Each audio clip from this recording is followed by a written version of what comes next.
I want us to be a people deeply devoted to prayer. I want us to be a people deeply devoted to community and fellowship, even though this is messy. And sometimes it hurts. And sometimes we get offended. I want us to be committed to community deeply and loving each other deeply and forgiving each other quickly and easily and being planted and rooted, that our character could be shaped in the context of the messiness of community.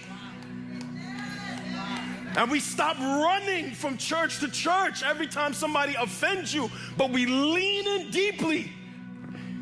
And we grow in the context of community. I want us to share all things in common for as best as we can. I want us to get as far as we can without a bank and without the government, that we can provide for our own selves. And I'm not anti-bank or anti-government. I just want to see how far we can get without them. That we can share all things in common. We can provide for ourselves. We can get out of this building for ourselves. This thing, it frustrates me all the time. Like, dang it, you thought about that again? Dang it, you doing that again? Dang it, you talking like that again? Like, when will you grow out of this? Nobody's never felt that. You've never been angry at your own flesh. No? Let me talk to the men. Stroll and be like, dang it, I shouldn't have been looking at that. No? Yes, you have.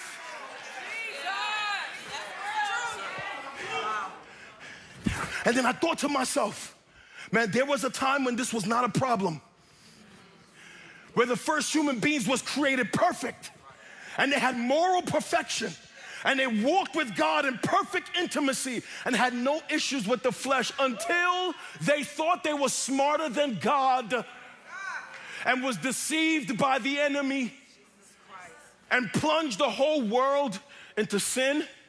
And as a result of that, all of us have to keep wrestling with the flesh.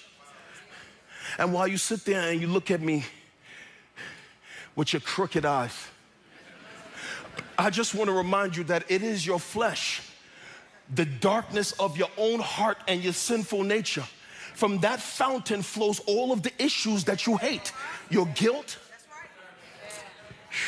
your shame, your insecurities, your jealousy, your pride, your arrogance, your judgment, your criticism, your marital issues, your relationship issues, your friendship issues, divorces, fights and wars, sickness and disease, aging and gray hair, all of the things we hate in this life, man, they flow from the issues of the heart and the sinful nature.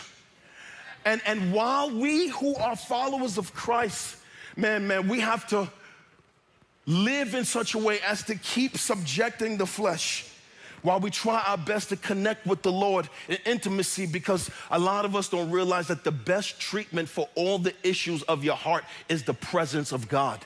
The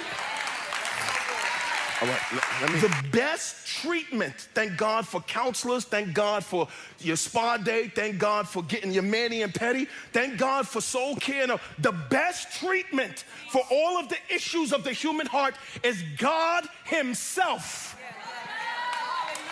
But the flesh oftentimes keeps this veil between us and God that sometimes it's hard to get close to God because of the issues of the flesh. And there is this one ancient practice that significantly weakens the flesh, and it makes the spirit grow strong. That through that practice, man, we tap into God in a way where we have like antennas up, we can hear Him clearly. And it is this ancient discipline of fasting and prayer. Okay. For the uninformed, what is fasting? It's not getting rid of just social media. That's a lazy fast. It's not just getting rid of music. That's a punk fast. Okay? Biblical fasting is the abstinence from food for a period of time for the sake of consecrating the heart to grow closer to God through prayer.